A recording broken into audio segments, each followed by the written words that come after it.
Beleza. Então, iniciando gravação. Mandar o PDF? Tá, deixa eu vou enviar já, que daí eu não esqueço. Vou pegar ele aqui. Gente, nós estamos começando a nossa unidade 4, tá? Então, na semana passada, a gente fechou a unidade 3, né? Quando a gente falou dos elementos de vedação. Então, essa parte mais completa ali das nossas estruturas, né? Quando a gente fala de execução em si, a gente sempre pensa nesses termos gerais da estrutura em si, a fundação, os elementos de vedação, né? Que vão ficar ali aparentes.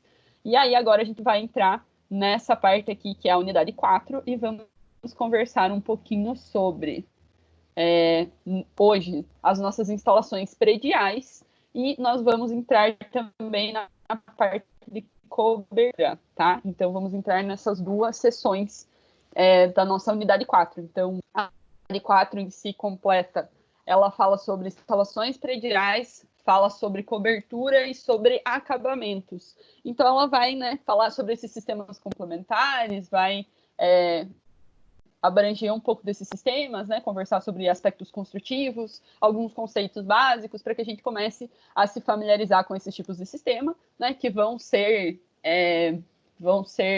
abrangidos aí dentro de matérias específicas de dimensionamento, principalmente as instalações elétricas e hidráulicas, mas para que a gente comece a conversar sobre isso, fale desses aspectos construtivos, troque uma ideia sobre esses assuntos, tá?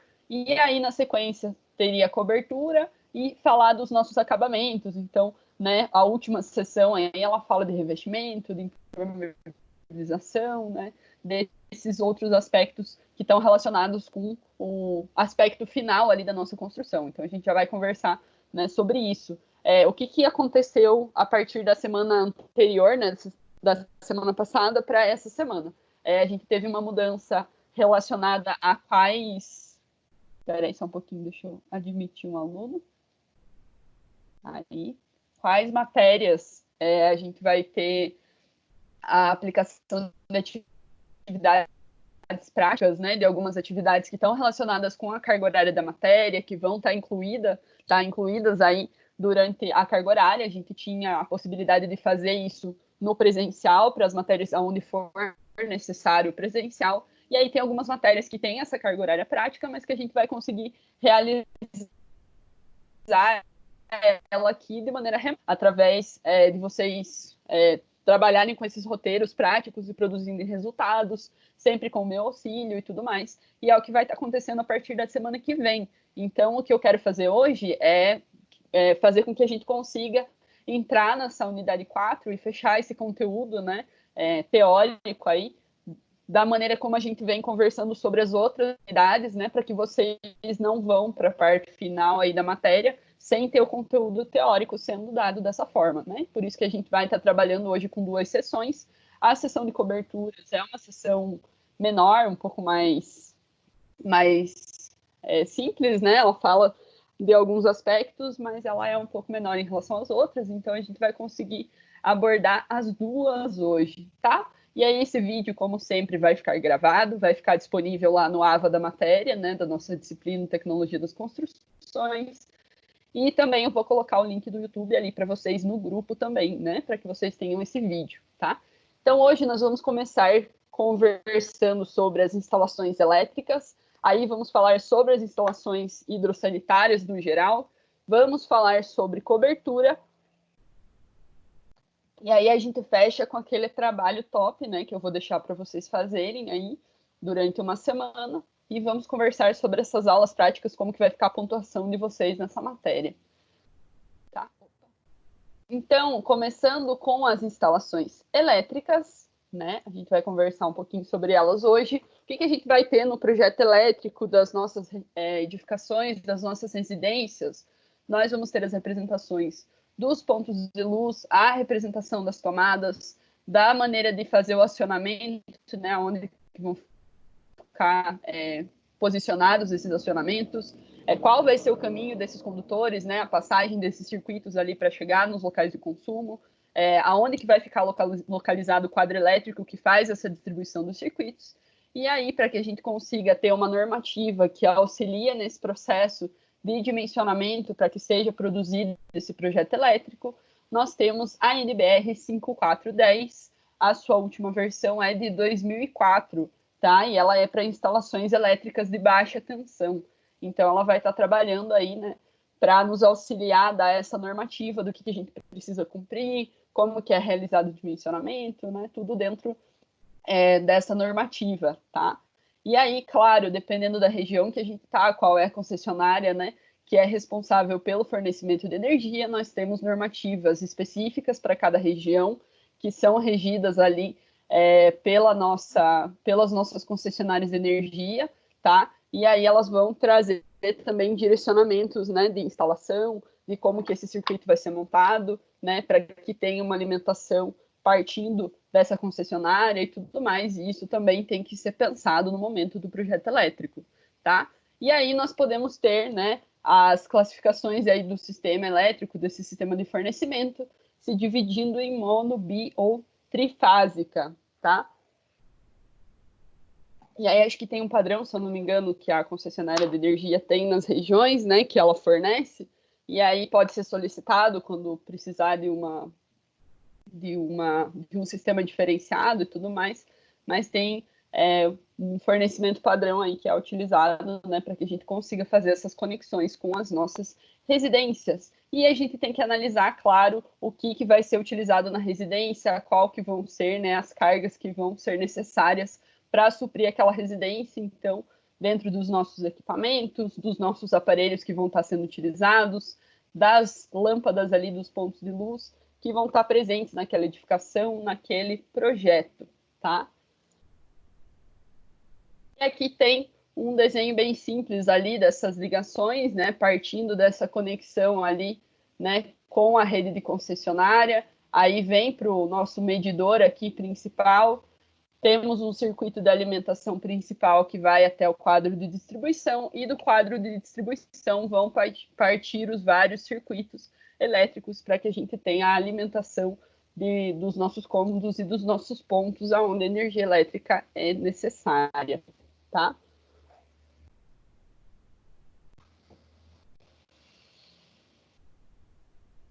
Beleza?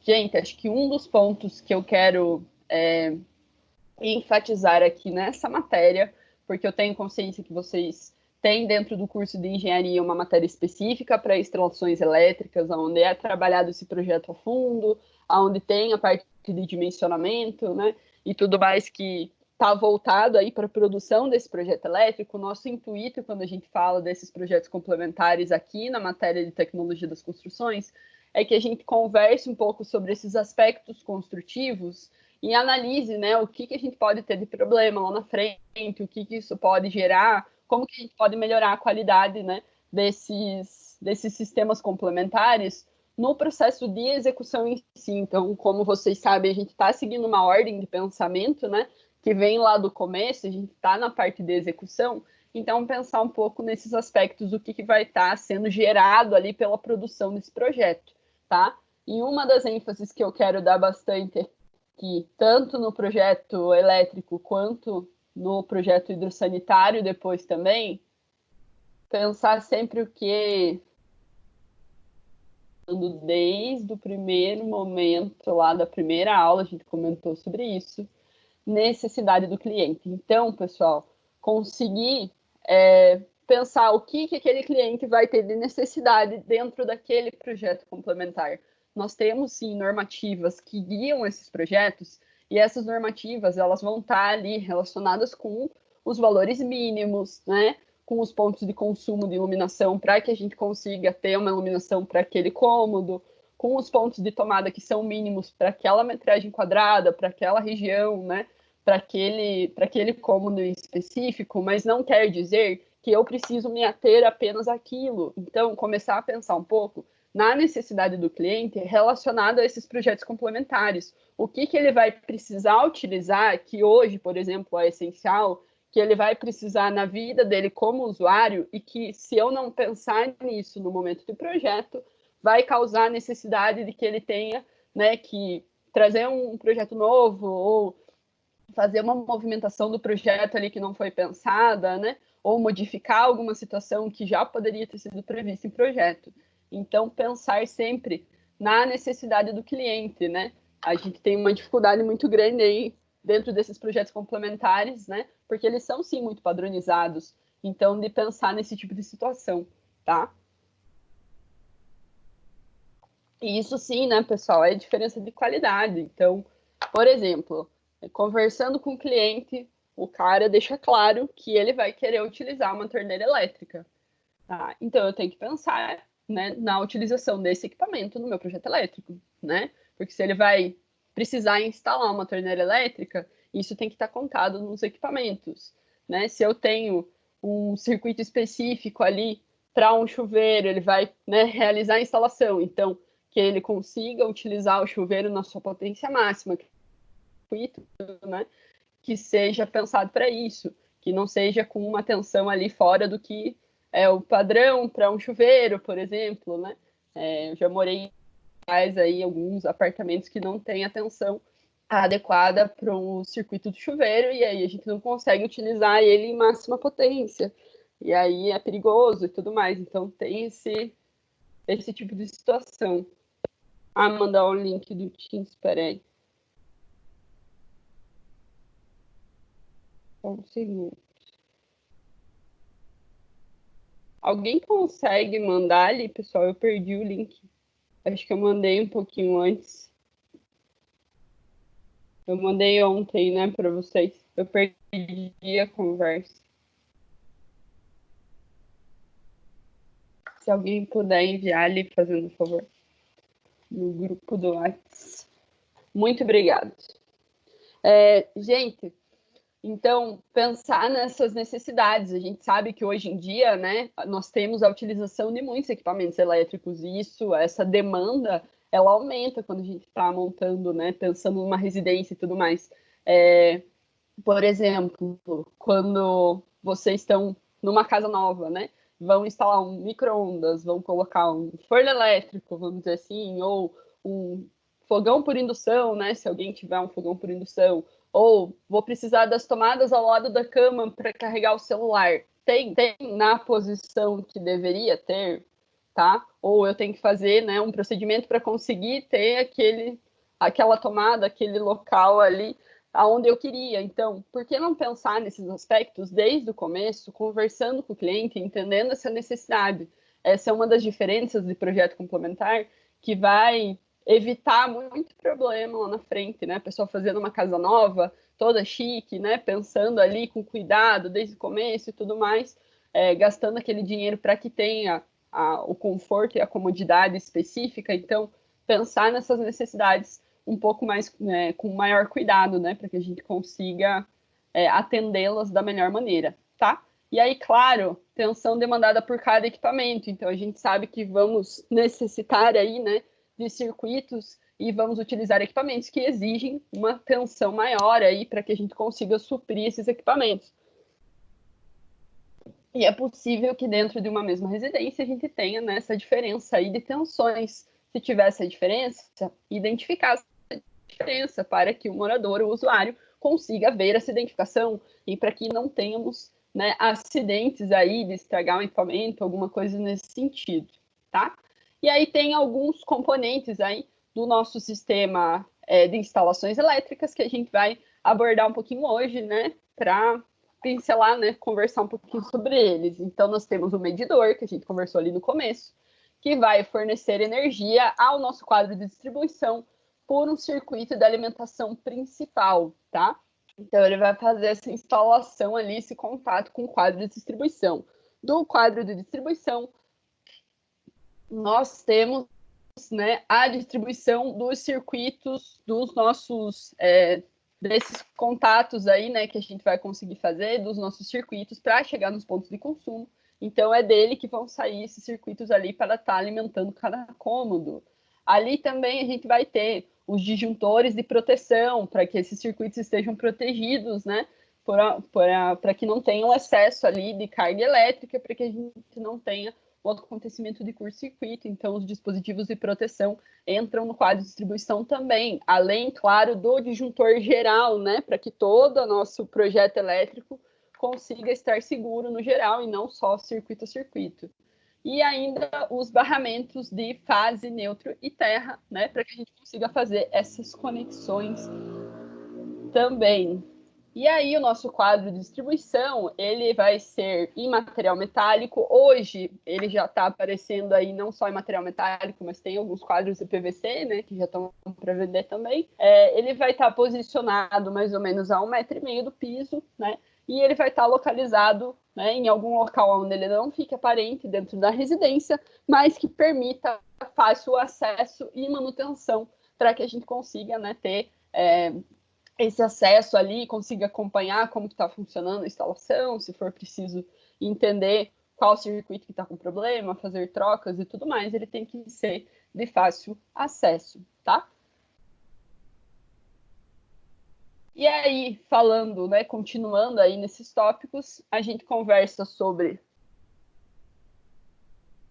os circuitos, tá? Que vão ser os nossos conjuntos de fios ou de cabos que vão transportar a corrente elétrica para que a gente chegue no ponto onde a gente necessita da corrente elétrica.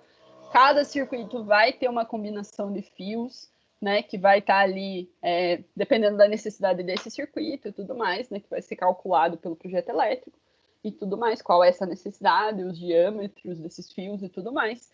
E aí, aqui eu trouxe para vocês uma relação de cores, é o que está na norma, mas não necessariamente isso é sempre seguido, tá? O que está na norma é isso, né? Que o neutro seria o fio azul, o terra o fio verde e o fio fase não tem uma cor específica, e aí normalmente ele vai se alternar entre o preto, o amarelo e o vermelho.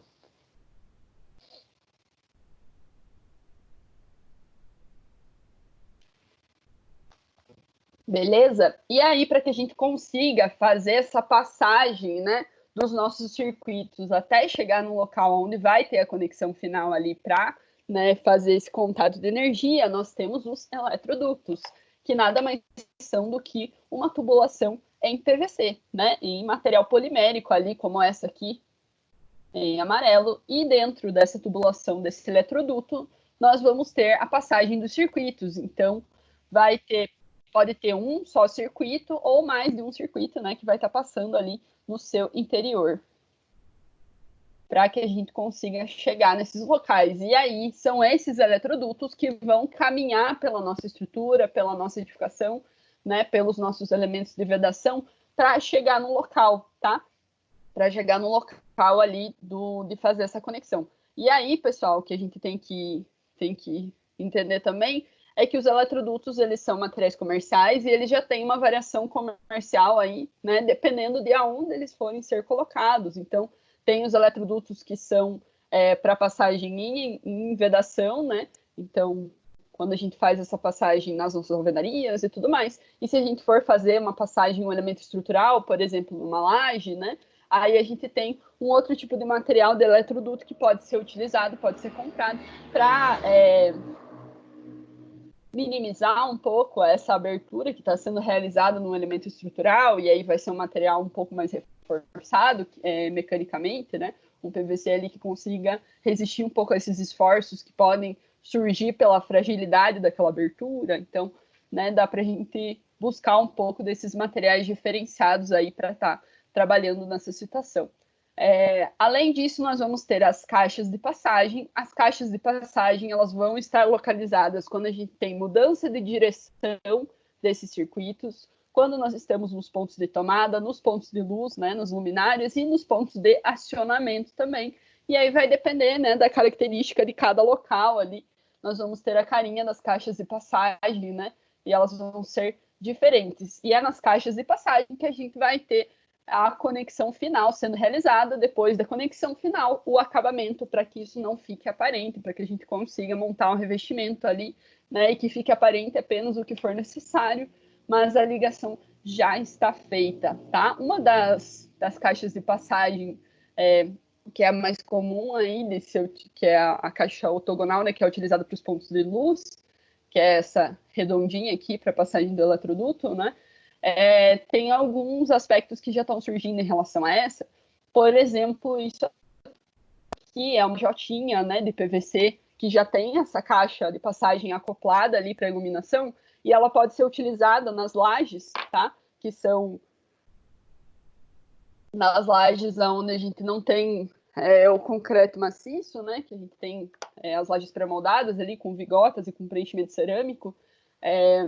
Ela pode ser colocada ali no local correto e ela vai servir como uma lajota, né? Também nessa região. Então, a gente já prevê essa abertura ali para colocar esse aspecto ali da caixa de passagem. É um tipo de solução bem interessante e que a gente já consegue fazer o quê? Aquele processo de compatibilização maroto que a gente estava conversando lá desde o começo. Então, ter essa conversa entre os profissionais, né, para conseguir já instalar um elemento elétrico ali antes da gente fazer a finalização da estrutura por completo, ou no momento onde a estrutura, né, está sendo finalizada. Então, preparar isso, preparar essa instalação no primeiro momento, já com material apropriado. Então, essa parte é bem interessante também.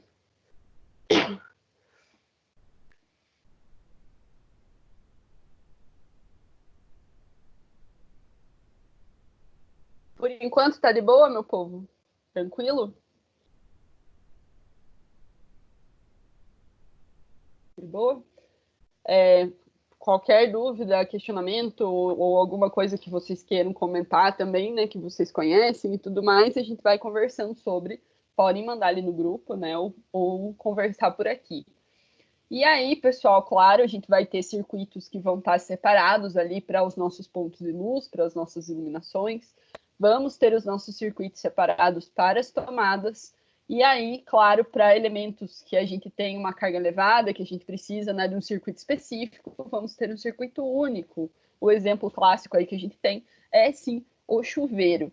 E aí, pessoal, no nosso quadro de distribuição, o ideal é que a gente tenha, então, um sistema de proteção para todos esses circuitos, para que a gente evite, né, sobrecarga e causar um curto-circuito. Então, o sistema de proteção desliga essa carga elétrica antes que isso aconteça, tá? Quando sente essa excessividade aí de carga e tudo mais.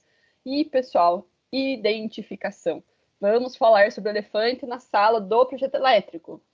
Identificação. Gente, é muito comum que os nossos circuitos, tanto residenciais quanto comerciais também, em todos os locais onde o projeto elétrico e o quadro de distribuição é colocado, que eles não sejam identificados adequadamente. Então, que a gente não saiba de que circuito nós estamos falando, o que ele alimenta, onde que ele está, né? O que eu estou desligando, o que eu preciso desligar. Então, é muito importante que a gente comece a pensar e a conversar sobre esse assunto, da importância da identificação num quadro de distribuição, por exemplo, ou da importância de identificação, que não é difícil de ser feita também, nos próprios circuitos, né? Identificar de qual circuito é aquele cabo, de qual circuito é aquele fio, o que ele está alimentando. Isso facilitaria muito no processo de manutenção.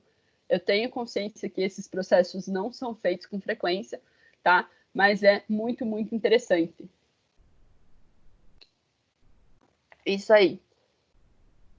De uso especial, as tomadas de uso especial, né? E de uso geral. Então, fazer essa mudança, né? Para que a gente tenha um circuito separado para as de uso especial ali, que seja para a utilização de um certo equipamento em específico e tudo mais, que vai exigir, né, um circuito separado ali, para que a gente não tenha sobrecarga naquela região. Então, as torneiras elétricas, por exemplo, é um tipo de sistema também que vai puxar bastante carga. O ideal é que a gente tenha um circuito separado para ela, ou que tenha, né, um circuito de alimentação ali pensado para não ter um equipamento que seja, que tenha essa necessidade aí tão grande ali que esteja junto com ela, né? Então, pensar qual circuito que vai ser mais interessante, que não tem uma alimentação em excesso aí, porque pode causar problema, tá? Aí eu vou dar um exemplo, né, de vivência também. Na casa dos meus pais, por exemplo, tem circuitos comuns, né, uma residência comum, e desde, acho que uns 2, 3 anos atrás, eles resolveram comprar um forno elétrico. E aí a conexão, o circuito de tomada da cozinha, tá? Nesse circuito de tomada da cozinha, ele está alimentando um fogão, né, elétrico ali, fogão comum, né, mas está alimentando o fogão, está alimentando a geladeira, está alimentando o micro-ondas, e aí eles colocaram um forno elétrico. E aí o forno elétrico, ele puxa, né, ele precisa de muita energia ali, ele tem uma potência muito alta e tudo mais. E aí começou a meio que derreter a tomada, entendeu? E aí eu falei pro meu pai, eu acho que é meio perigoso, acho que tinha que ter um circuito separado para esse tipo de equipamento, e lá em casa não tem. Então, né, tem que ser feita uma manutenção ali, fazer uma troca, uma preparação de circuitos para que a gente consiga utilizar um circuito que não puxe tanta energia, que não esteja sendo utilizado tão massivamente dentro da cozinha para conseguir instalar esse forno elétrico. Então, tem que ter esses cuidados. Se a gente tivesse uma tomada de uso especial, poderia instalar nela, mas não tem. É uma tomada comum de uso geral e ela não está aguentando, tá? Então, não é apropriada para isso, né? E aí começou a dar muitos problemas e isso pode, sim, causar uma situação de insegurança bem grande dentro da edificação. Então, tem que ter esses cuidados aí, né? A gente tem que pensar nas necessidades do cliente, o que ele vai querer instalar ali e o que cada equipamento exige para que a gente monte esses circuitos, né? E tenha a identificação correta do que vai ser utilizado, aonde que vai ser instalado e tudo isso, né? Agora eu pergunto para vocês, no quadro de distribuição da sua casa, tem tudo detalhadinho? Quais são os circuitos? Ah, esse aqui alimenta, né, o quarto, mais não sei o quê, mais nanã, ou só tal do chuveiro lá marcado e pronto?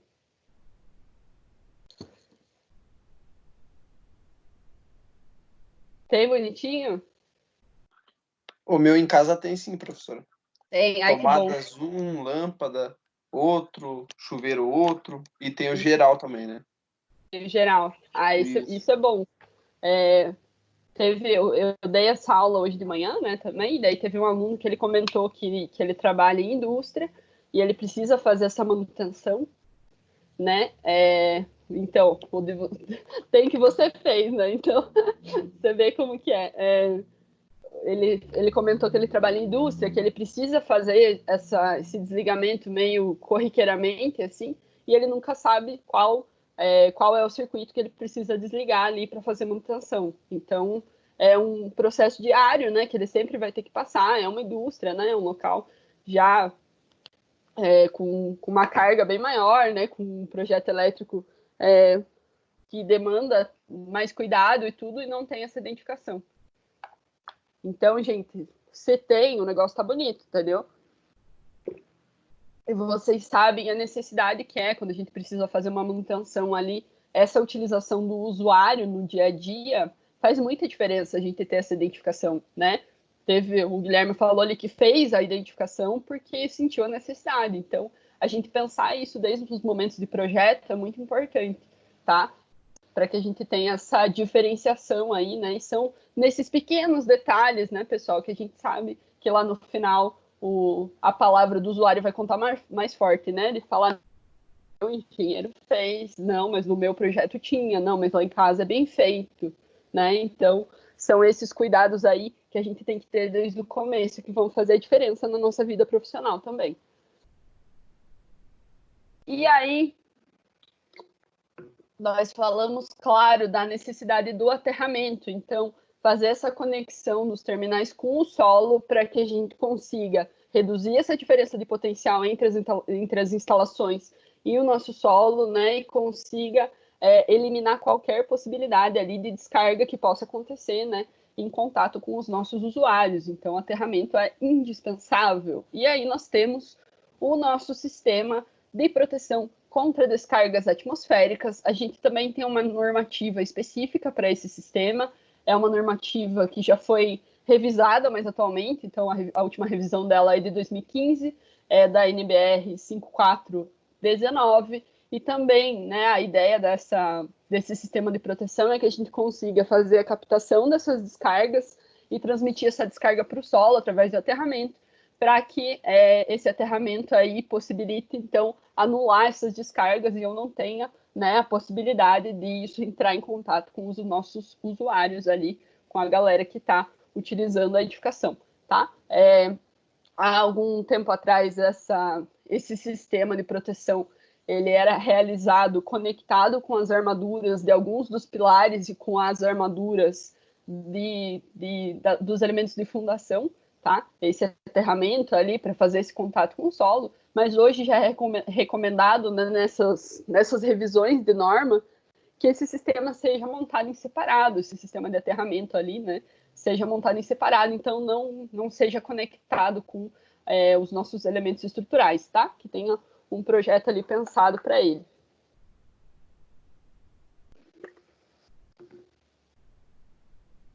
Beleza? E aí a gente começa a falar, claro, né, dos aspectos do projeto, de entender como que ele vai estar representado. Então, nós temos uma possibilidade bem grande de representação quando a gente fala desses projetos complementares, tanto do projeto elétrico quanto do projeto hidrossanitário. A possibilidade de soluções é inúmera, tá? Então, a gente tem como chegar nos pontos de consumo, como está atuando, né, e fazer essas representações de diferentes maneiras, né? Isso vai de cada profissional, como que vai ser feito e tudo mais. O que a gente tem que se atentar, pessoal, para os nossos aspectos de conseguir fornecer, aqui no nosso caso, a energia, né, de forma adequada. Quando a gente fala dos hidrossanitários, conseguir fornecer,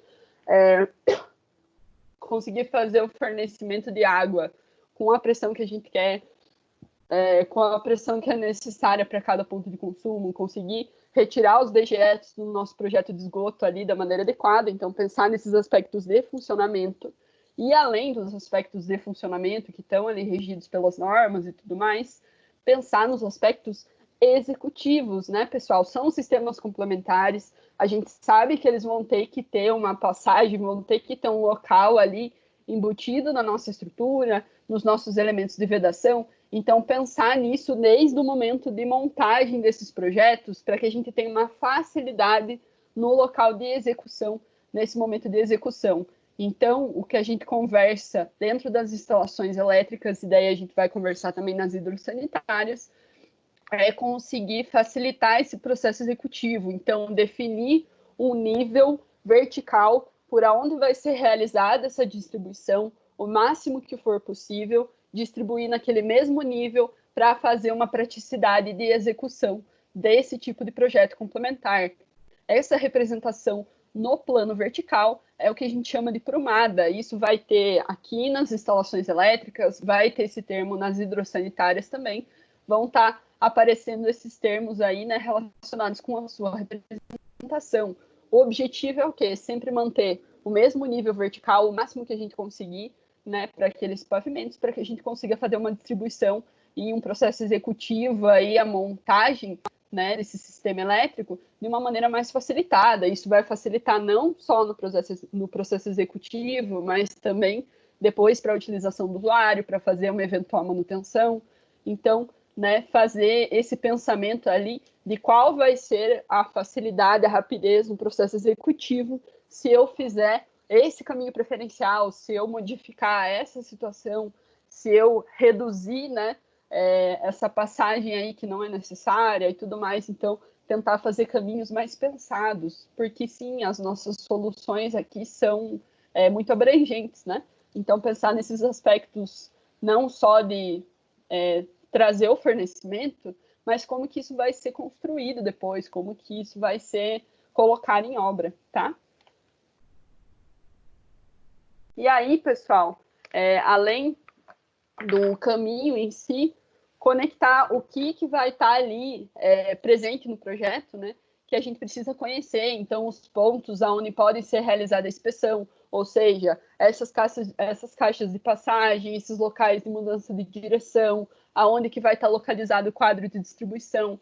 Então, prever isso dentro do projeto, indicar isso, né, muito corretamente, localizar esse tipo de processo dentro do nosso projeto. E aí entram também as aberturas quando a gente tem mais de um pavimento ali, que são os chamados shafts, tá? São aberturas dentro do nosso sistema estrutural, das nossas lajes, para que a gente consiga fazer passagem de tubulação, tanto aqui a tubulação, né, elétrica, quanto eles podem ser utilizados também para a tubulação hidrossanitária. Então, aonde que a gente vai ter essa passagem, né, de um pavimento para outro, como que vai ser feita essa distribuição, né, quando ela for necessária e tudo mais, localizar isso em projeto desde o primeiro momento, para que isso seja previsto, né, no nosso projeto estrutural, para que a gente saiba que essas aberturas vão acontecer, para que isso seja feito lá no nosso processo executivo e que a gente não tenha problemas lá na frente. E aí, o último contexto aqui que eu trago para vocês são os nossos interruptores, então, esses pontos de acionamento. Então, a gente pode ter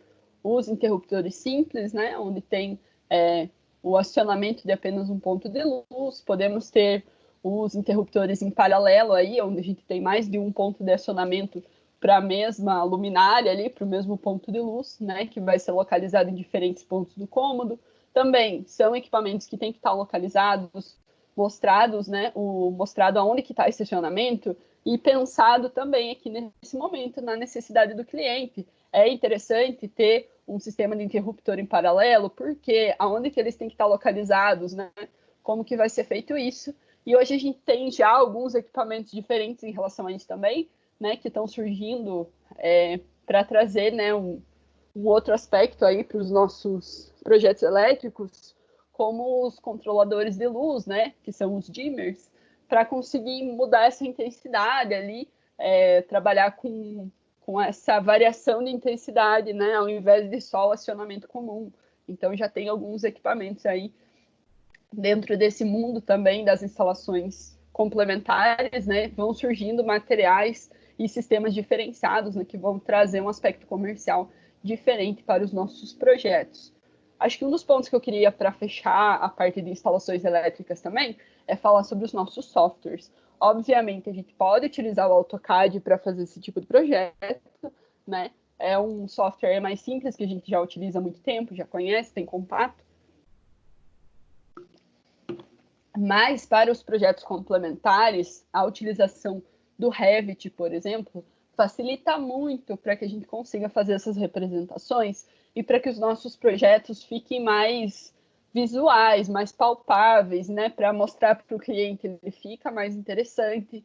Então, o que eu recomendo para vocês é que vocês explorem um pouco mais esses softwares, tá? Não só o Revit, mas os seus complementos, né, dentro da parte elétrica, a parte hidrossanitária, o que eles vão conseguir trazer para vocês dentro de resposta, se vocês olharem aqui, esse é um detalhe, né, de um projeto elétrico feito em Revit, tá? Com a utilização do Revit ali, e aí pela planta baixa, pelo 3D do Revit, a gente consegue fazer esse detalhamento de um projeto elétrico, de um projeto hidrossanitário, de uma maneira bem facilitada, já trabalhando com famílias comerciais, né, como essa aqui, esses valores das famílias comerciais já montam uma tabela de orçamento que fica pronta, que a gente pode utilizar para fazer aqueles cálculos de orçamento, como a gente fez no começo da matéria. Então, juntar esses softwares, essas tecnologias novas que a gente já está utilizando dentro dos cursos de engenharia, vai facilitar muito na vida profissional também, quando a gente está falando desses projetos aí, né, e apresentar isso de uma maneira palpável para o cliente, mostrar como que vai ficar, como que vai ser distribuído, também no processo executivo, né? Todo mundo aí já sabe trabalhar com Revit, tranquilo? Manjam de Revit já? Vocês têm uma matéria no curso, tá? Que é projeto arquitetônico para engenharia, eu acredito, é alguma coisa assim, projeto arquitetônico. No começo da matéria, que ela trabalha com noções de Revit, né? Eu não cheguei a ter Revit na universidade, a gente trabalhou só com AutoCAD, e aqui no curso de vocês, eu sei que vocês já têm esse conhecimento em Revit aí que vai estar aparecendo. Então, aproveitem, né, uma matéria como essa para explorar ela ao máximo, conseguir sair ali com o que vocês precisam para montar um projeto. Que aí depois, pessoal, esses softwares é experiência, é treino, é ir tentando, é dentro da necessidade. Vocês precisam do básico para vocês partirem. O que eu sei fazer? Eu sei fazer isso, eu sei montar um projeto. E a partir daquilo a gente vai aprendendo, né? Temos muitas possibilidades dentro de um software como esse. É muito interessante de vocês aprenderem a utilizá-lo. Se tiverem oportunidade de outra forma, já vão tendo contato, tá? Bem importante, né, que vocês tenham esses contatos aí com softwares diferentes, que vão ser também uma diferenciação aí para quem está entrando no mercado nessa área, tá? E aí vamos falar, claro, delas, as instalações hidrossanitárias. Então, a gente fechou com as instalações elétricas, né? Falou um pouco dos seus componentes, falou de aspectos construtivos no geral. E agora nós vamos falar das instalações hidrossanitárias. Então, nas instalações hidrossanitárias, o que vai estar compondo essas instalações? Né? São vários sistemas. Então, nós temos os sistemas de água fria, água quente, incêndio, esgoto e as águas pluviais. Então, são alguns sistemas básicos, né, que vão estar embutidos ali para que a gente converse sobre as instalações hidrossanitárias. Então, não é um só, são todos eles, tá? E esses sistemas, eles são abrangidos aí dentro da matéria de instalações hidrossanitárias. Se alguém tiver interesse, na quarta de manhã comigo, estamos aí em instalações hidrossanitárias, né? Talvez semestre que vem, hein? E aí, dentro das instalações hidrossanitárias, nós vamos ter as tubulações, né? Então, esse caminho que os fluidos vão passar, desde o fornecimento até a retirada dos dejetos, os equipamentos que vão estar ali presentes, né, para nos auxiliar dentro dessas instalações, os nossos reservatórios, né, as famosas caixas de água ali que vão estar segurando, né, esse material que vai ser fornecido. Vamos ter os nossos pontos de utilização, aonde a gente vai necessitar de água fria, água quente, né, aonde que vai ser, que vão ser os pontos, né, aonde o usuário utiliza ali em que a gente faz essa captação ou faz esse fornecimento. E aí, o fornecimento de água, então, começando a falar pelo fornecimento de água, vai ser realizado pelo ramal predial, que vem da rede pública, e essa rede pública vai ser proporcionada pela concessionária, nesse caso, de água, concessionária, né, que vai fornecer a água tratada da região, para que ela seja potável, aí, seja utilizada pelo usuário em si, né, o pessoal da residência. E aí, normalmente, o sistema bem comum que está sendo utilizado para que a gente tenha o fornecimento de água quando for necessário, quando a gente tem mais pavimentos e tudo mais, quando a gente tem uma residência, esse sistema não é necessário, né? Mas quando a gente tem mais pavimentos, fala de edificação e tudo mais, a gente divide o nosso sistema e faz um sistema indireto. Então, nesse sistema indireto, a gente vai ter dois reservatórios, um reservatório inferior. Esse reservatório inferior, aqui embaixo, ele vai alimentar um reservatório superior através de uma bomba, e aí, né, com esse reservatório superior alimentado, a gente vai ter, sim, a distribuição da água por gravidade, tá? Normalmente nas residências a gente tem apenas um reservatório, e esse reservatório, né, fica numa altura elevada ali também superior, para que a gente consiga fazer essa distribuição por gravidade. Aqui, mesmo procedimento, mas aí tem essa divisão aí que é feita, esse tipo de sistema está sendo bem utilizado. E os materiais, quando a gente fala dos materiais que estão sendo utilizados para as tubulações hidrossanitárias, o mais comum é a utilização do PVC. A gente já teve a utilização dos materiais metálicos antigamente, tem muitas residências ainda antigas, né, que possuem as instalações hidrossanitárias metálicas, ainda tem essa utilização, mas hoje o que a gente utiliza são os materiais em PVC. Por quê?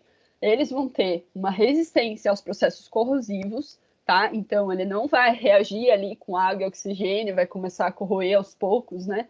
O que vai reduzir a sucessão, vai degradar o material. Isso não acontece no PVC, acontece no material metálico. Como isso não acontece no PVC, a gente vai ter uma maior durabilidade. Então, esse material é mais durável em relação aos materiais metálicos. Além disso, nós vamos ter, né, esse material tendo menor custo em relação ao material metálico devido ao seu processo ali de fabricação, de conformação, tá? A gente vai ter um menor custo e também uma menor perda de carga quando a gente tem um fluxo, né, que está passando por essas tubulações nos materiais em PVC.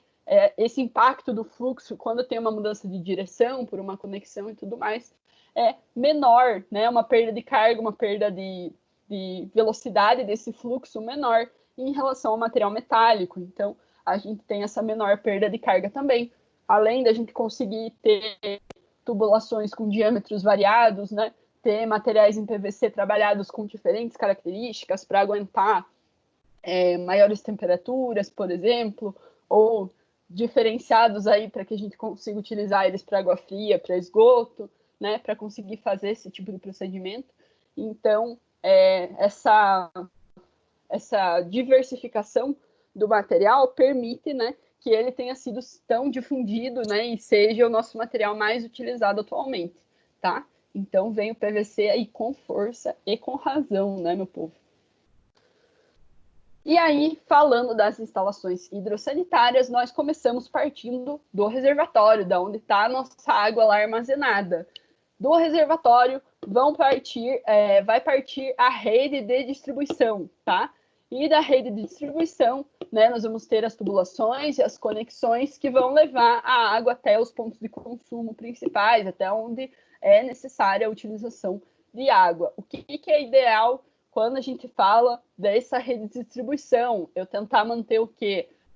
As prumadas. Então, tentar manter um nível, o máximo que eu conseguir, tanto o nível horizontal quanto o nível vertical, né, com as colunas ali verticais de distribuição, para que eu consiga chegar nos meus pontos de consumo com a menor perda de carga possível. Então, evitando esses processos de mudança de direção ao máximo, porque isso sim reduz a pressão final da água que está sendo fornecida. Então, a gente precisa reduzir ao máximo essas conexões, essas mudanças de direção, né, para evitar que essa pressão seja prejudicada, para evitar que a velocidade do fluxo seja prejudicada. Não é um problema de altura, tá? É um problema de conexões, né? Acho que todo mundo tem em casa, a não ser que você seja muito azarada, uma torneira que você abre e não sai quase nada, né? Você leva uma vida para conseguir ter um copo de água completo, ou você tem um chuveiro que pinga só um pouquinho, assim, sabe? Aquele, entendeu? Triste, chateado, né? Então, essas situações, normalmente, conexões em excesso, tá? E isso vai causando uma perca de velocidade ali, e quando chega no ponto de consumo final, eu não tenho pressão, eu não tenho velocidade suficiente para estar suprindo aquele ponto de consumo. Alguém tem uma torneira dessa? Para eu não ficar muito triste de só eu ter uma torneira dessa? Em casa tem também, professor. Não precisa ficar Tem. triste, não. É bem complicado nessa situação. Agora eu tô me sentindo, né? Tô me sentindo conectada com vocês. Isso aí. Gente, é incrível, né? E tem toda aquela justificativa. Não, porque a torneira é uma marca tal que não funciona. Não, porque a minha caixa d'água tá na altura Sempre tal. a torneira. Uhum. Tem essas justificativas. Conexão, gente, provavelmente uso excessivo de conexões e isso foi reduzindo pressão. Então, o que teria que ser feito, né? Abrir e reduzir as conexões, né? Tentar fazer essas ligações mais horizontais e verticais possível, eliminar essas mudanças de direção, que aí a pressão sim vai aumentar, tá? Mas daí, nesse caso, com a parede já feita, lajota e tudo mais, quebrar ali e refazer, Não, eu acho que não compensa. Fique assim mesmo. fica inviável, né? Querendo ou não, é uma manutenção que vai exigir muito gasto, muito tempo, e não é bem complicado de ser feito. Então, o ideal é que a gente não tivesse esse tipo de problema. Acho que é bem importante a gente pontuar, né? Tipo, eu vejo isso, eu tenho isso, acontece isso, por quê? E como que isso poderia ter sido evitado? Sabe que poderia ter. Bem louco. Exatamente. O pressurizador deve ajudar, assim, também, Guilherme, para melhorar um pouco, tá? Mas é que esse que é o lance, a gente vai ter um certo fluxo e essas mudanças de direção, elas vão trazer uma perda de carga. Quando eu aumento a pressão em excesso, mesmo se eu mantiver essas conexões, ali naquela conexão, eu vou ter uma perda de carga. Ela vai bater, vai mudar de direção e eu vou perder velocidade. E aí, o que vai implicar? A gente teria que fazer um teste, né? Vai ser suficiente colocar o pressurizador ou a nossa perda de carga vai apenas aumentar e ainda não vai trazer essa pressão suficiente ali para o ponto de consumo final. Vai depender de quantas conexões tem, qual que é a perda de carga envolvida em cada conexão. Mas é sim uma solução que pode ser testada, né? Que é bem comum da gente ter essas conexões em excesso aí, isso acontece bastante. Tá? E aí, falando dos nossos sistemas de água quente, falando do sistema de água quente, nós vamos ter os sistemas de aquecimento. Então, como vocês sabem, né, dependendo dos equipamentos, ali a gente precisa da água quente, ela vai ser utilizada. E aí o sistema de aquecimento ele pode ser individual, e aí esses individuais eles estão relacionados com o próprio equipamento. Então a água vem fria até o equipamento, e ali no equipamento ela vai ser esquentada. Então, nos individuais nós temos, por exemplo, os chuveiros, né? Nós temos as torneiras elétricas, né? Então são os equipamentos onde a água vai ser esquentada ali pelo contato, né? Por essa energia elétrica que está passando ali, que daí vai conseguir esquentar isso imediatamente para ser utilizado.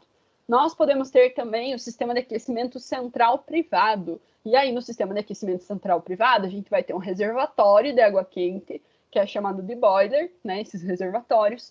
E aí, nesses boilers, vai ficar uma parcela, um volume de água ali quente, que vai estar armazenado. Esse volume de água quente vai ser redirecionado para os pontos onde a água vai ser utilizada, tá?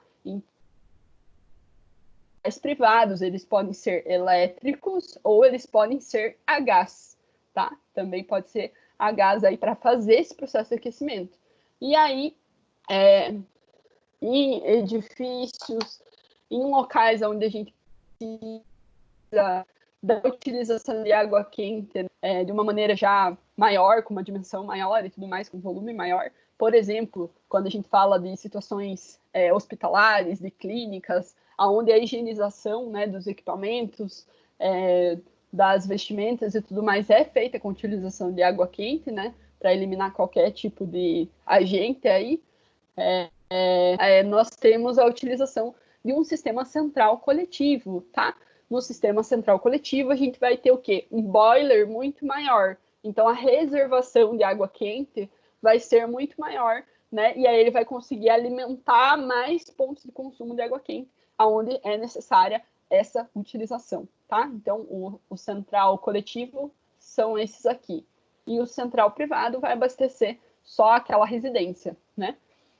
E aí, nós temos, além do sistema elétrico, que pode trazer para os dois aqui, quanto o sistema a gás, que também pode ser para os dois, o sistema de painel solar, que também pode ser utilizado, né, para conseguir aquecer a água, tá? Então, a gente pode ter um boiler que está ali conectado com esse painel solar, o mais próximo possível dele, e aí, né, a gente vai ter o aquecimento dessa água pelo contato solar ali com essa placa, com esse painel, para que essa água seja utilizada. São sistemas que estão surgindo aí com a utilização desses painéis solares, ainda não tem essa viabilidade econômica tão exacerbada para que a gente consiga ver esse processo ser difundido aí por completo, mas ele está sendo testado aos poucos, né? Está sendo evoluído aos poucos para que consiga ser utilizado cada vez mais. Eu dei essa aula hoje de manhã e perguntei, né, para o pessoal se alguém tinha visto esse tipo de sistema, e tem uma aluna que ela comentou que ela viu esse sistema sendo montado com o boiler, com o painel solar ali, em em residências da Minha Casa Minha Vida lá no Pará, tá? Então, eram, né, residências comuns ali, familiares e tudo, né, nesses condomínios menores, montando o sistema de aquecimento de água por painel solar, que eu achei bem interessante. Queria perguntar se alguém já viu também esse sistema sendo feito dessa forma.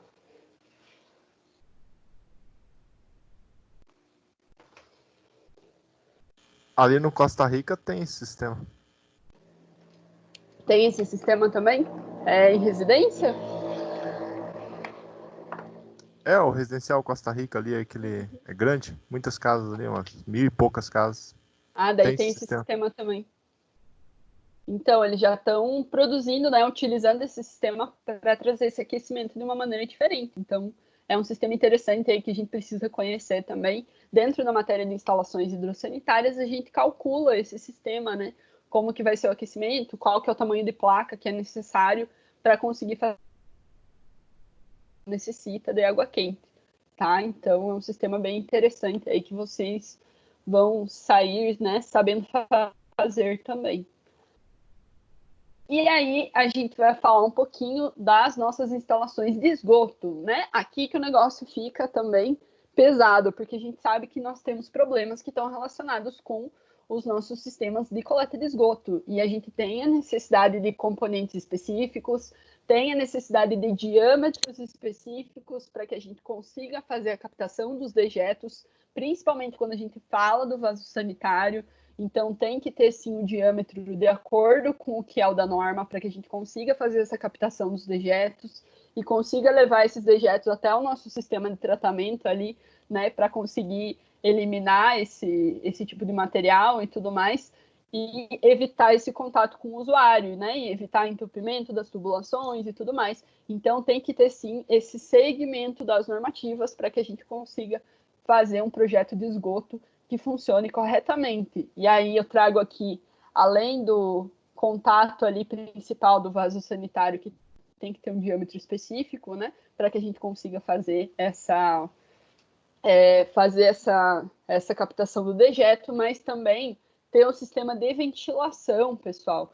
Na rede de esgoto, esse tipo de sistema é muito importante para que a gente consiga retirar os gases e os odores que podem ficar ali presentes na tubulação e que podem acabar voltando nos pontos de consumo. Então, a gente não quer que isso aconteça, né, nesses pontos. Então, fazer um sistema de tubulação de ventilação é muito essencial quando a gente fala dos sistemas de esgoto, tá? Então, tá aqui, ó, o ramal de ventilação, a coluna de ventilação, que vai auxiliar a retirar os gases desses dejetos que estão ali presentes na tubulação e evitar que isso entre em contato com os nossos usuários e deixe tudo, né, bem seguro ali e que não tenha situações insalubres aí para a galera que está utilizando, né, a casa e tudo mais.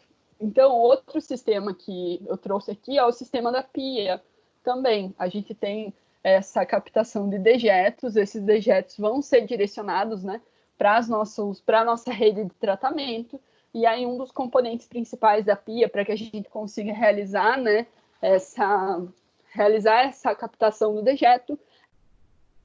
Então, o que vai ter no sifão e que precisa ter no sifão? O fecho hídrico, que a gente chama, tá? Então, ter essa curvatura no sifão é essencial para que a gente tenha um fecho hídrico de pelo menos 5 centímetros, que é o que a normativa de esgoto nos traz, para que a gente consiga eliminar a possível volta dos gases para dentro, né, da nossa pia ali, desse ponto que a gente está utilizando. Então, o fecho hídrico é bem essencial quando a gente está instalando um componente como o sifão, tá? Então, são alguns dos aspectos aí, né, principais que a gente precisa conhecer falando de instalação de esgoto. Aí, claro, vocês vão ver isso mais a fundo na matéria de instalações hidrossanitárias com cuidado. Quando a gente tem a captação desses esgotos, nós vamos ter, né, o direcionamento desses dejetos para um sistema de tratamento. E aí, qual sistema de tratamento que a gente pode ter? Nós temos alguns que são públicos aí, né, que vão atender as regiões, que são as estações de tratamento de esgoto, tá? E aí, dentro das estações de tratamento, vai ter a coleta, né, de vários dejetos aí da região, e isso vai ser tratado até eliminar essa nocividade para que a gente consiga colocar esses dejetos já sem esses materiais tóxicos em um curso de água, tá? Gente, me dá um segundo para eu pegar uma água aqui que a minha acabou. Eu já retorno. 1 minuto.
Pronto, gente, voltei. Obrigada. Então, a gente falando das estações de tratamento de esgoto. Então, a gente vai puxar os dejetos, elas vão chegar ali nas estações de tratamento de esgoto, elas vão passar pelo processo de tratamento. Então, são várias etapas, né? Onde vai retirando esse material nocivo que vem dos dejetos ali, até que a gente consiga retirar todos os materiais tóxicos e conseguir, daí sim, transmitir esse dejeto para um curso de água ali, porque ele não vai mais apresentar, né, possibilidades de contaminar esse curso de água. Então, né, nós temos algumas estações de tratamento aqui na nossa região que são utilizadas e que estão em funcionamento e que vão puxar esses dejetos. Alguém já foi nas estações de tratamento? Conhece? Já fizeram visitas?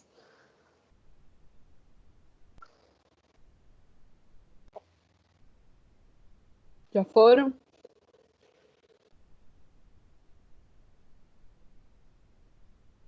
Uhum. Eu acho que é um tipo de sistema que é bem importante da gente conhecer também dentro da profissão, né? Para entender como que esses dejetos são tratados, o que isso implica para que a gente consiga fazer um tratamento final até chegar no curso de água adequado, né?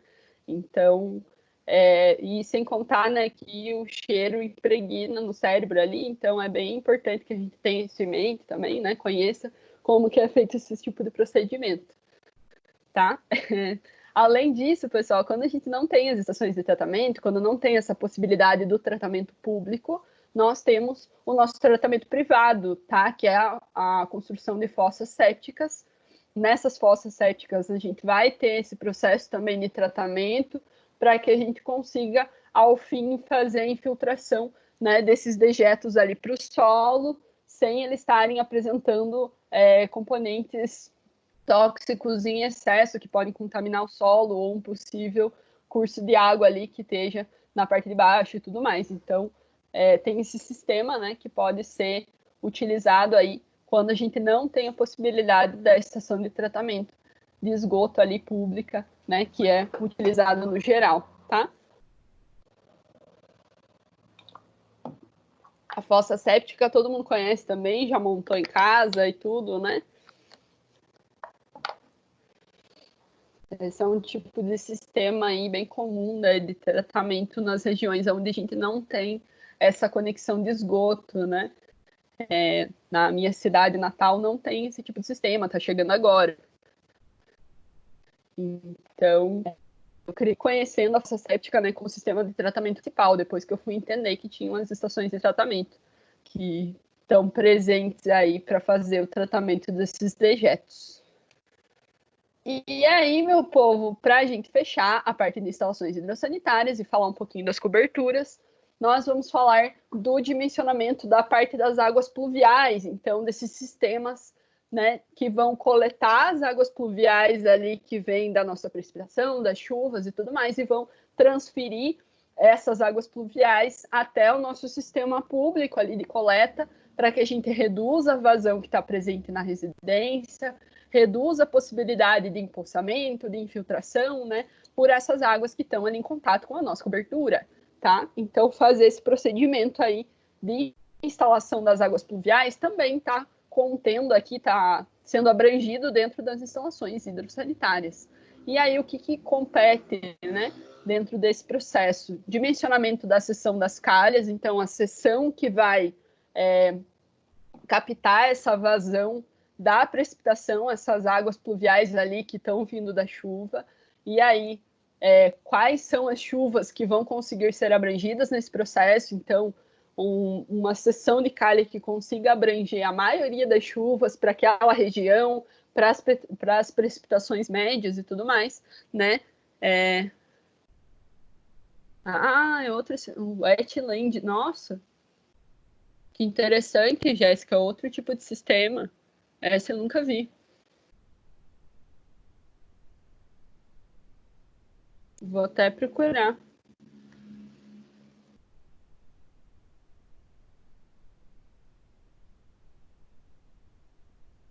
Sim, com as plantas. Uhum. A gente tem aqui só as lagoas de decantação. A gente não tem a utilização das plantas fazer esse processo, né, de retirar os componentes e tudo mais, né, elas vão decompondo o material aos poucos, né? Aqui tem só a lagoa, tipo, aberta, né, mas não com a utilização das plantas. Que legal conhecer um sistema como esse. Bem maneiro mesmo. É uma área muito rica, essa área de saneamento, dentro de estudos e tudo mais. Tem evoluído bastante, né? A gente tem essa necessidade. E esses sistemas aí estão sendo muito estudados. É bem interessante mesmo de conhecer. Aqui na nossa cidade, em Ponta Grossa, na UEPG, tem um mestrado e um doutorado voltado para saneamento. Eu acabei não indo para essa área, né? Fui para a área de materiais de construção, mas eu tive vários amigos ali, professores que dão aula, que pesquisam sobre essa parte, né, de tratamento e tudo mais. É muito interessante. Eles iam gostar de conhecer, né, um sistema como esse, assim. Também ter essa oportunidade aí, bem legal. Deve ser até bonito de ver, né, as plantas aquáticas ali trabalhando na lagoa. Muito maneiro. Quando a gente fala, então, pessoal, voltando para os nossos sistemas de águas pluviais, né? A gente falando desse dimensionamento, então a gente vai dimensionar essa seção das calhas para conseguir coletar e trabalhar com a condução aí dessas águas pluviais da maioria das chuvas para aquela região, para as precipitações médias, e vai, claro, ter que inserir uma declividade, tá? Uma declividade ali, né, nessas calhas para que esse fluxo consiga atingir os nossos condutores verticais, né? Aqui os condutores verticais, e depois os nossos condutores horizontais e chegar até a rede pública ali para ser redirecionado e tudo mais, e reduzir essa vazão que está presente na nossa edificação, tá? A gente precisa, então, conhecer qual vai ser essa vazão média para que ela seja lançada no sistema ali público final, tá? Antes da gente falar um pouco, então, mais... Oi, que susto. Pode Diga. voltar aí no último slide. Deixa eu te perguntar, um telhado inclinado. Eu tô olhando, todo telhado é inclinado, apesar que alguns não são, né? Mas o fato é, como que eu relaciono a área plana com a área coletora de um telhado?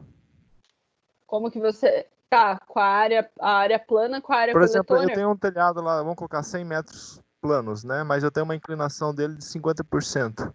Uhum. Como saber qual que é a área coletora ali dele? Que vai estar em contato com precipitação, né? Isso.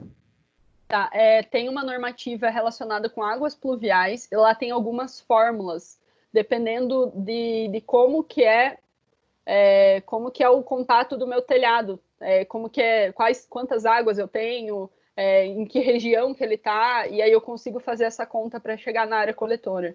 Você tem essa normativa, hein? Tenho, aham. Eu já te envio, da parte de instalações hidrossanitárias, eu mando ali para vocês essa norma. Eu não sei se eu tenho ela, mas o nome dela eu tenho com certeza. Beleza.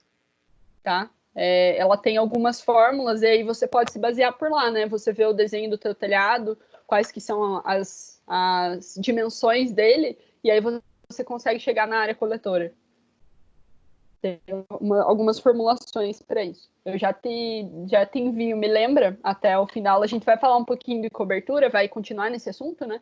Então a gente consegue, eu acho que eu não vou esquecer, mas se eu esquecer, me lembra ali que eu te envio. Tá?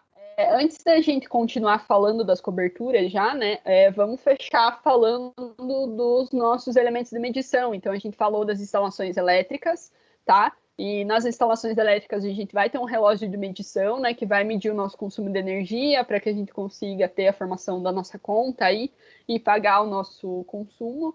E para as instalações hidrossanitárias também relacionado com o fornecimento de água, que é o nosso hidrômetro, né? Isso vai estar ali antes da gente fazer a distribuição, no começo ali da nossa residência e tudo mais, e isso forma a nossa central de medição única desses dois tipos de instalações prediais. Fechando esse pensamento aqui, pessoal, então a gente conversou sobre a seção de instalações prediais, e aí a gente parte para conversar um pouquinho sobre as coberturas, tá? Essa parte aqui das coberturas também é bem tranquila, né? A gente vai conseguir fechar ela aí rapidamente, tá? E aí nas coberturas, falando da cobertura então, nós vamos ter que as coberturas vão ser o nosso elemento aí de proteção contra as intempéries e contra a ação do sol, né? A ação de outros agentes que podem estar ali em contato com a nossa edificação, tá? Quando a gente fala de coberturas, a gente, claro, fala da estruturação com o telhado, né? A gente vai conversar um pouco sobre ele também, e falamos também do seu aspecto estrutural. Então, quando a gente não tem a utilização da estruturação de telhado, e ela não vai ser o primeiro contato, quais vão ser as lajes aí que a gente pode estar utilizando? Nós temos alguns tipos de lajes, né, que são utilizados dentro dos nossos elementos de concreto armado, não só a laje maciça, que está sendo falada aqui, mas também outros tipos de laje que estão surgindo. Vocês estudam o dimensionamento dessas lajes em concreto armado 1, tá? Tem esse tipo de dimensionamento, quais são as lajes, como fazer esses cálculos. Mas só para vocês terem uma noção de valores, né? Quando a gente fala de lajes maciças, que são armadas de concreto aí por completo, a gente começa com espessuras para a cobertura de 7 centímetros, porque a gente vai ter esse contato com o exterior, com a atmosfera, vai ter o peso próprio dela, que vai ser passado para a sequência, vai ter uma certa deformação, vai ter materiais ali que vão estar presentes em cima dela, então os reservatórios de água, por exemplo. Se a gente tiver um elevador, vai ter uma casa de máquinas, né? Vai precisar fazer um acesso de manutenção. Então, a gente começa falando em estruturas de 7 centímetros para lajes maciças. Essa estruturação, né, das lajes, dos nossos elementos estruturais, aí vem da nossa normativa mãe da estrutura, a 6118, né, da versão de 2014, tá? Nas coberturas, a gente precisa ter, então, os nossos sistemas de drenagem. Então, esses sistemas que a gente estava conversando até agora, né? Para que a gente consiga pegar essa precipitação ali que está em contato com a cobertura e para que ela seja retirada daquela região, né? Seja mandada para o sistema público, né? Então, a gente precisa ter esses sistemas de drenagem montados. E aí, quando a gente não tem a estruturação do telhado, a gente precisa pensar numa declividade dessas coberturas para chegar até o sistema de drenagem, né? Porque a gente não vai ter inclinação do telhado, que facilita nesse processo, para que eu consiga chegar ali em contato com as minhas calhas e fazer essa captação corretamente, tá? Além disso, essas estruturas de cobertura, elas vão ter uma certa deformação que está implícita ali nelas, né? Que vai acontecer por ser um elemento estrutural e tudo mais, principalmente quando a gente fala das lajes aqui.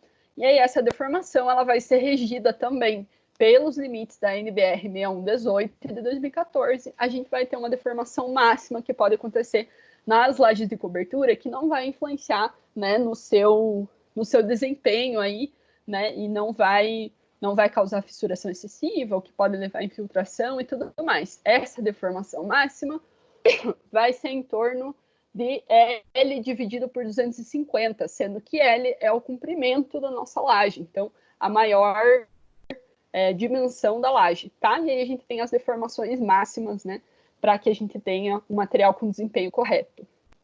E aí nós vamos falar de 2 tipos de cobertura, então as coberturas sem telhado e as coberturas com telhado, tá? Começando falando com as coberturas sem telhado, onde a gente não tem essa estruturação. Quando a gente não tem essa estruturação, a gente vai ter normalmente uma laje aí, né, de concreto, que vai ter a presença do material cimentício e tudo mais.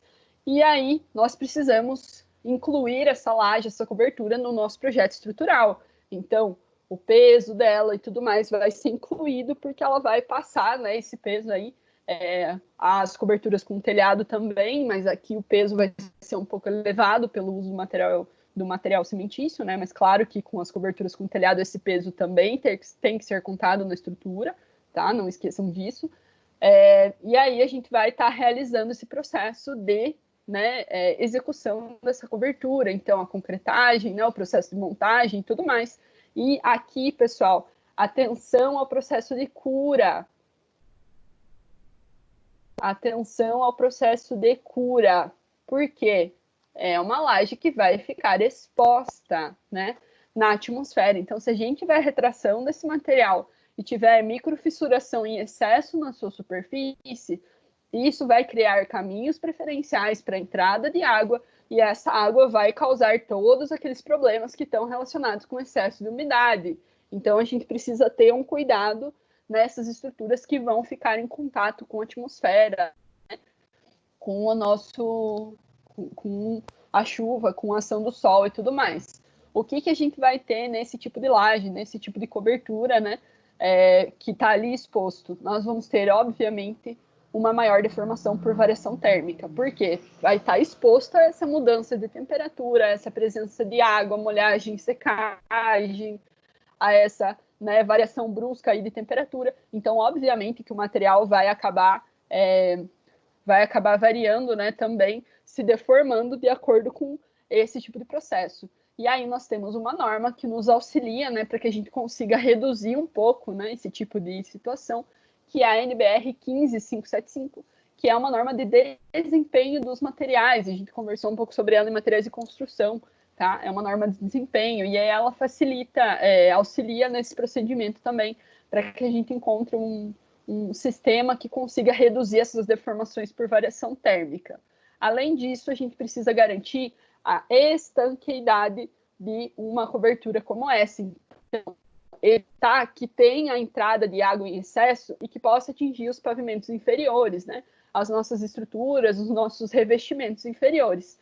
E aí entra o processo de impermeabilização, tá? No processo de impermeabilização, né, nós vamos ter a utilização de mantas asfálticas ou de um impermeabilizante já mais fluido para facilitar essa aplicação, tá? E aí, dentro dessa aplicação com material, né, que vai estar ali protegendo, formando uma camada, uma película, para evitar esse contato de água com a nossa base ali, que é a nossa cobertura, nós podemos já incluir essa isolação térmica também, para evitar essas variações excessivas. Então, ter um componente ali que permita essa reflexão dos raios solares, né, como a presença do alumínio, por exemplo, e aí essa reflexão, né, com esse material impermeabilizante, isso reduz aquela presença do calor, que pode trazer essa variação térmica. Então, tem essa presença desse tipo de material junto nos nossos impermeabilizantes. Então, a gente precisa cuidar desse processo de impermeabilização numa situação como essa. Ele é bem essencial, porque ele está em contato direto, né, com a atmosfera em si, tá? E, além disso, dependendo do tipo de material que é utilizado para impermeabilização, ele pode exigir, né, uma proteção mecânica, para que a gente proteja essa cobertura contra o impacto e para que isso não prejudique a impermeabilização que for colocada, né? Quando a gente tem esses rolos impermeabilizantes, né, a gente precisa de uma proteção. Pode ter uma camada de argamassa que vai ser colocada ali, né, para evitar esse contato direto e a possível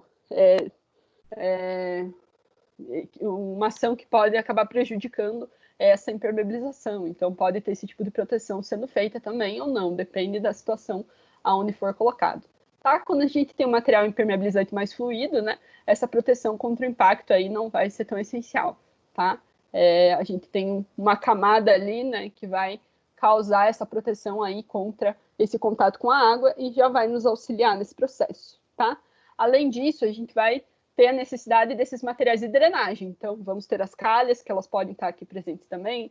Vamos ter os ralos também, que aí vão ter um contato direto com aqueles condutores verticais.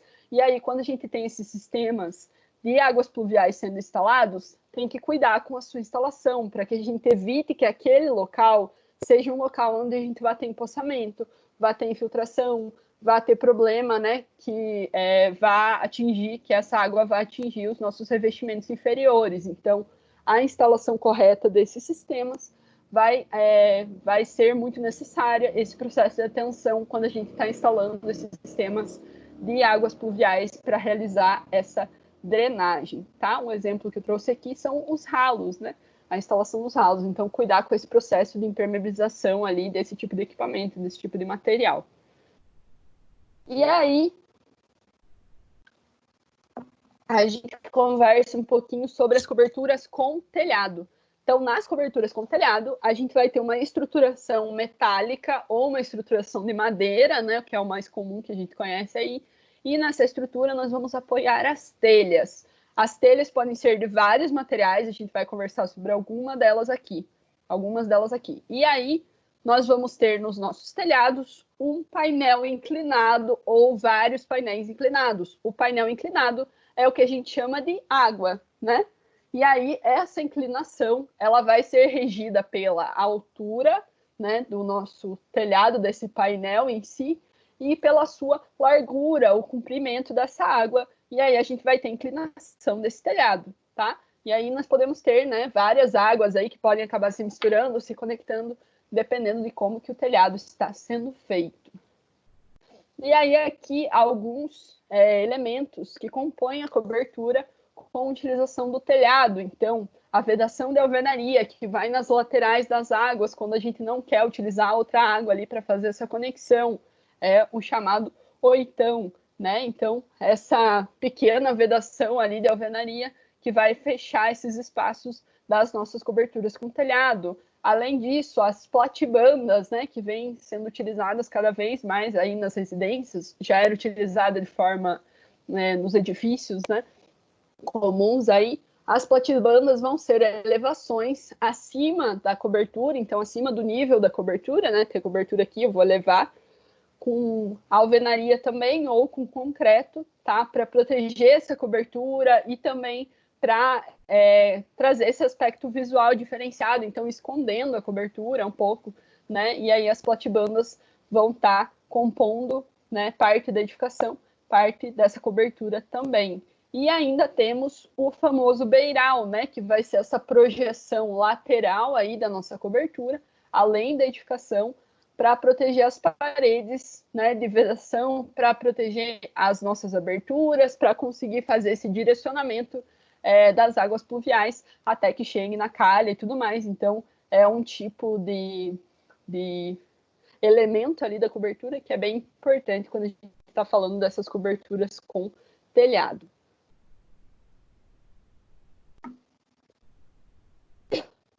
E, claro, nós temos a estrutura. Então, a estrutura do telhado em si, antes da gente conseguir colocar e instalar as telhas. Então, a gente vai ter a tesoura, que ela vai ser montada separadamente. Aqui nesse desenho, nós temos a tesoura, né? Todos os componentes da tesoura de 8, do número 8 até o número 16, tá? São os componentes ali da nossa tesoura.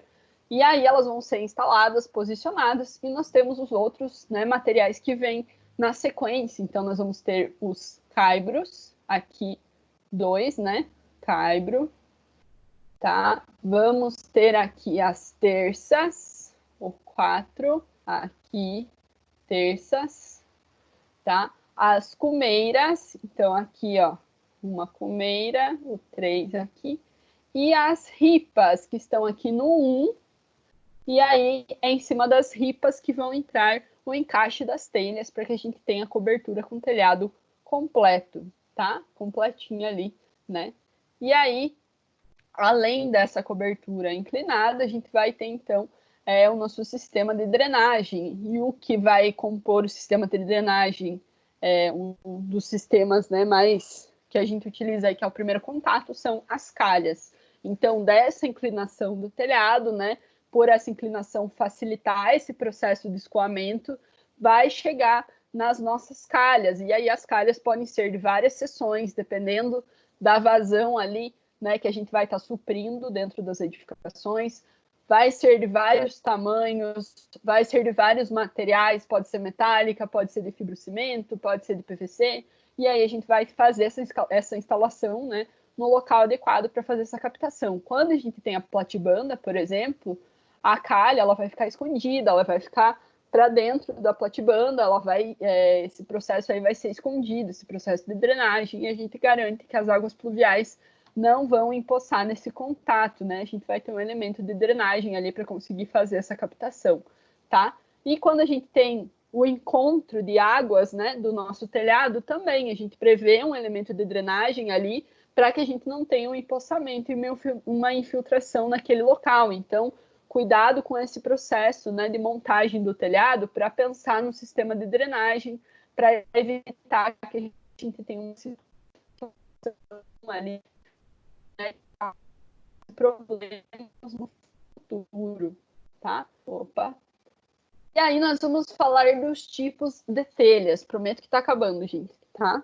vamos falar dos tipos de telhas. Então, no geral, nós temos vários materiais que podem compor as nossas telhas, e aí a gente vai estar fazendo essa escolha dependendo do nosso orçamento, da disponibilidade da região, do transporte, da instalação dessas telhas, qual que é o processo de instalação, da inclinação que a gente quer, do conforto térmico e do conforto acústico que esse tipo de telha vai trazer para a nossa residência, né, para a nossa edificação.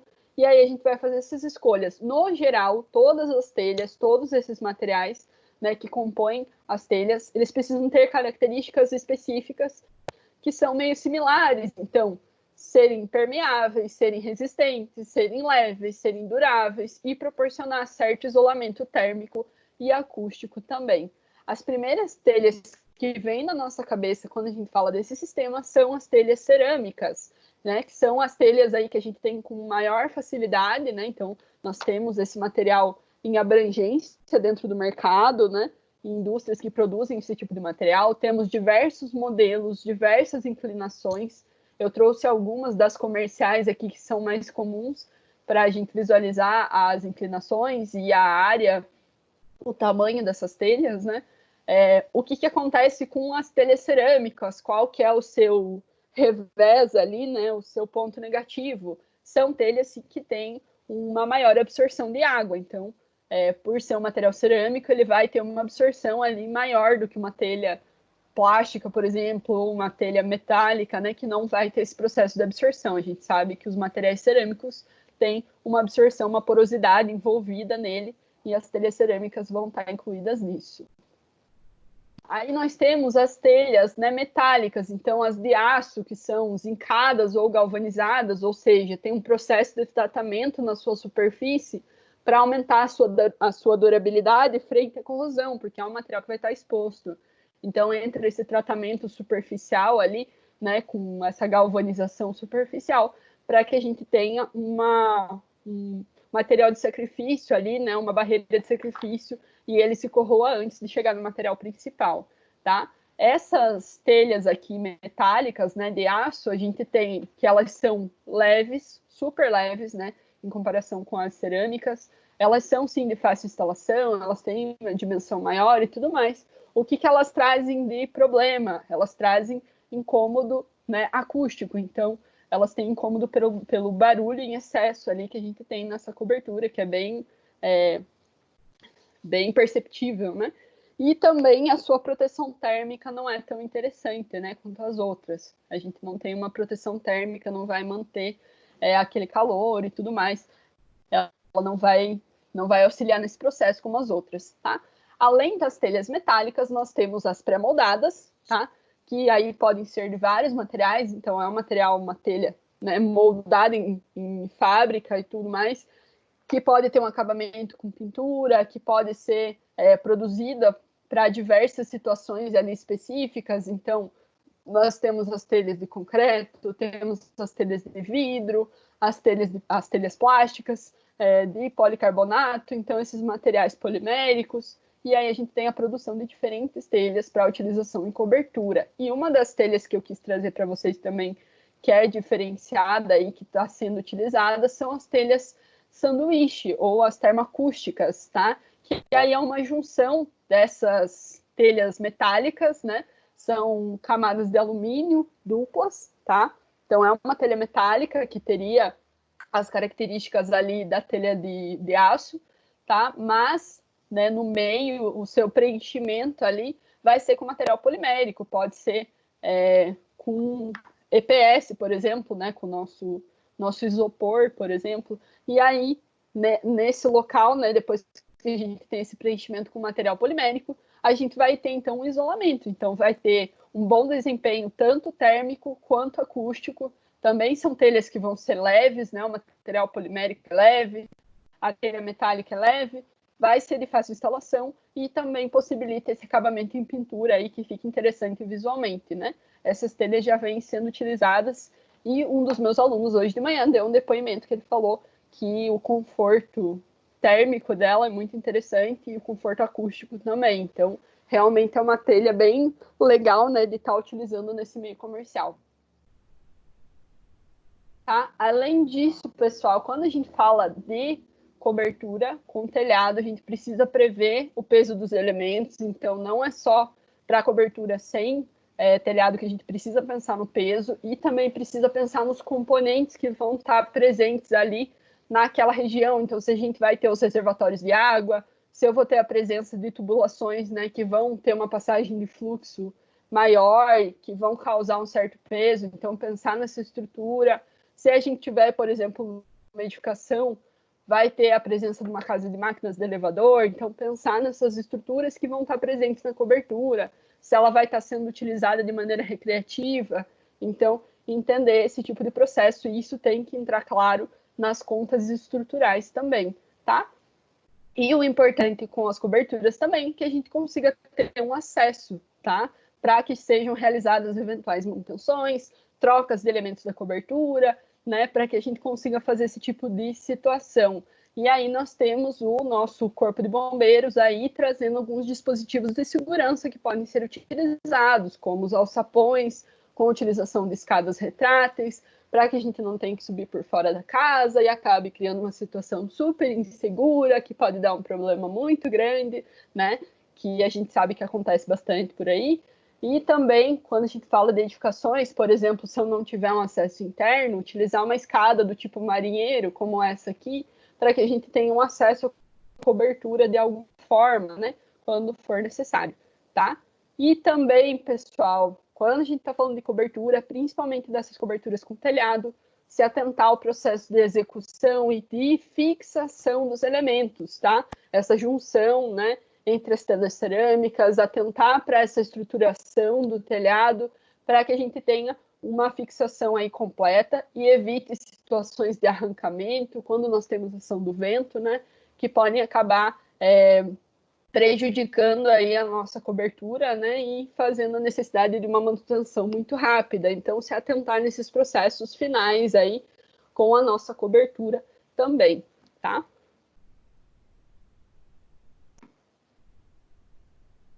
Beleza? Meu povo, dúvidas, perguntas, questionamentos? Deixa eu até abrir a norma aqui. Podem falar o que vocês estão sentindo. Tá tranquilo? De boa? Eu sei que foi meio rápido, né? Que eu queria conseguir conversar com vocês sobre esses aspectos aí no geral. Mas eu pergunto se ficou alguma situação aí que vocês acham que está faltando, se ficou alguma dúvida.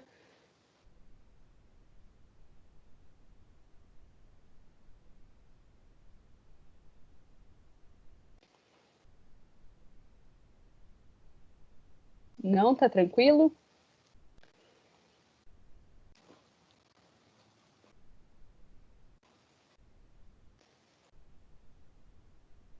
Podemos conversar sobre o exercício?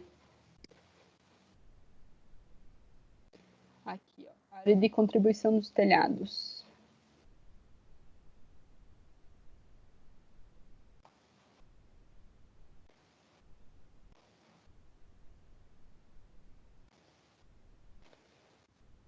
É para ser essa aqui, quer ver? Evandro, é a NBR. Deixa eu passar aqui para você. 10844 de 1989, tá? Ela tem algumas áreas de contribuição do telhado e aí com essas áreas a gente consegue definir.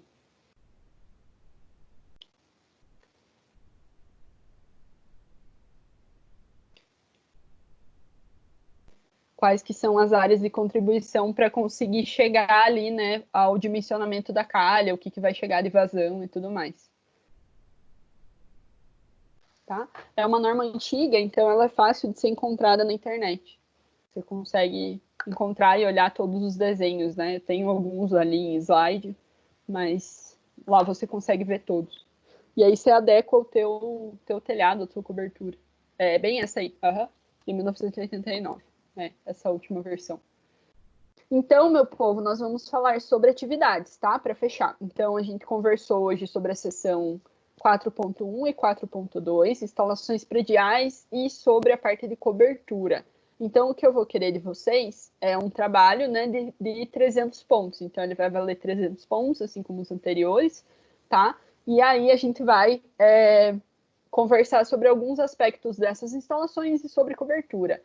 Até quando esse trabalho? Até semana que vem, dia 29/5, por e-mail. Esse trabalho é por e-mail, tá aqui o meu e-mail para vocês. Se tiverem dúvidas, volta aqui na aula, tá? Aula 11, e aí vocês conseguem pegar. O que eu vou pedir de vocês? Então, a questão 1 e 2, elas são iguais, só que uma é para instalação elétrica, então a primeira é instalações elétricas, e a segunda é instalações hidrossanitárias, tá? E o que eu quero que vocês se atentem para responder todos os tópicos da questão, na 1 e na 2. Primeiro para instalações elétricas, depois para instalações hidrossanitárias. O que eu quero que vocês façam? Para cada uma dessas instalações, encontre um problema que seja comum, referente primeiro às instalações elétricas, depois às hidrossanitárias, relacionado com o seu dimensionamento ou com o seu processo executivo. A gente sabe que tem muitos problemas, conversamos sobre alguns hoje, né? Vocês têm contato com vários problemas que acontecem aí nessas instalações que a gente sabe, né? O que ocorre. Então, encontrei o meu problema e eu vou para a letra A. Explique o que é esse problema. Então, o problema é esse, esse e esse. E por que ele acontece? Ele acontece por causa disso, disso e disso. Tá. Como que esse problema poderia ser resolvido ou poderia ser evitado, tá? Um ou outro, né? Ele poderia ser resolvido assim, ou ele poderia ser evitado se nunca tivesse sido feito tal coisa, ou se eu fizesse isso desde o começo, tá? E aí, na letra C, qual a consequência de uma situação como essa para o usuário ou para a edificação? Então, se eu tenho uma situação como essa, o usuário nunca vai ter tal coisa, ou o usuário, né, não vai conseguir utilizar da maneira adequada, ou isso vai causar insegurança para o usuário, ou para a edificação, isso pode causar um curto-circuito, isso pode causar, né, um dano estrutural, isso pode causar uma situação assim insensado. Então, me conta o que vai ser a consequência.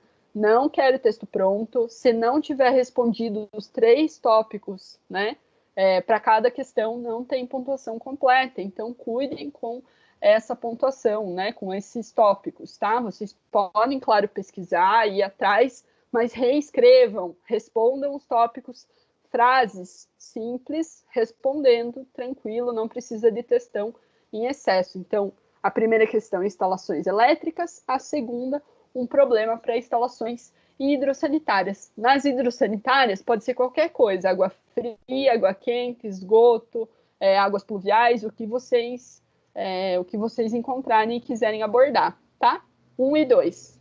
Terceira questão, seu cliente optou pela instalação de um telhado verde na cobertura de sua residência, porque ele viu e ele achou muito bonito e ele quer usar. Quais serão os aspectos construtivos necessários para a realização desse sistema? Então, para que vocês tenham um telhado verde sendo feito nessa cobertura. O que precisa ter num telhado verde? O que ele implica? Eu vou ter que pensar nas camadas de forma estrutural, porque vai estar mais pesado. Eu vou ter que pensar na infiltração de água que precisa alimentar esse telhado verde, mas que não pode chegar na minha laje, no meu revestimento interior. Como que eu faço esse processo, né? E como que eu consigo garantir esse correto funcionamento? Então, o que você deveria pensar se você fosse instalar um telhado verde? Pesquisem, né? Vejam quais são os elementos e tudo mais e reescrevam, tá? Não quero cópia, reescrevam, bonitinho, né? Com as suas próprias palavras e tudo mais, com o seu próprio pensamento. Então, são 3 questões. Problema em instalações elétricas, problema em instalações hidrossanitárias e o telhado verde, tá? Isso para a semana que vem, 300 pontos por e-mail, beleza? E aí a gente conversa sobre as nossas pontuações gerais da matéria, né? Como a gente comentou no começo da aula, essa matéria está acabando e nós temos algumas cargas práticas que vão ser cumpridas nessa matéria, tá? As cargas práticas vão começar a partir da semana que vem, vai ter uma pontuação referente a essas atividades práticas. Então, eu peço que vocês se programem para estarem presentes na semana que vem, para a gente fechar a sessão 4.3 e para conversar sobre essas atividades práticas. Eu ainda não sei o que vai estar disponível, né, dentro dessa matéria, o que a gente vai precisar fazer. Eu vou me informar essa semana aí, não só dessa, mas das outras, e aí eu vou comentando com vocês. Como a gente tem a possibilidade de fazer isso remotamente, isso vai ser feito remotamente, tá? E aí, óbvio, com o meu auxílio aqui, vocês vão conseguir, né? A gente vai conseguir ir conversando e produzindo o que for necessário, tá? Fiquem bem tranquilos quanto a isso, que eu não vou deixar vocês desamparados, beleza? E aí nós temos as nossas pontuações referentes ao nosso segundo bimestre. Então, a gente está quase chegando aí próximo à nossa prova, né? Então, a gente tem essas pontuações aí, como que elas vão estar acontecendo. Então, nós temos 1.500 pontos que são distribuídos dentro dessa matéria para, né, esse segundo bimestre, por mim. Então, nós tivemos 300 pontos do primeiro trabalho, elementos estruturais, tivemos mais 300 pontos do trabalho, elementos de vedação. Quem ainda não fez trabalho elementos de vedação, ele está aberto, está rolando, aula 10, tá? Vai lá, pega o formulário e responde. Até hoje aí, eu deixo até amanhã, um meio-dia aberto, e aí quem não respondeu, pode ir lá responder, né? Aproveita que tem tempo. Temos 300 pontos de hoje, instalações prediais e cobertura, e aí na semana que vem, a gente vai ter mais 300 pontos da última sessão, impermeabilização, revestimento e pintura, tá? Que a gente vai conversar na semana que vem, eu dou o último trabalho. E ainda, tá, para a gente conseguir fechar os 1.500 pontos, nós temos mais 300 pontos da comprovação da finalização das unidades 3 e 4 dessa matéria pelo AVA até o dia 29/5. Como que eu mando essa comprovação, professora? Vocês finalizam essas unidades e enviam uma foto, um print que comprove, né, essa finalização nesse formulário aqui para mim, tá? Até o dia 29/5, e aí vão ter os 300 pontos, beleza? Dúvidas?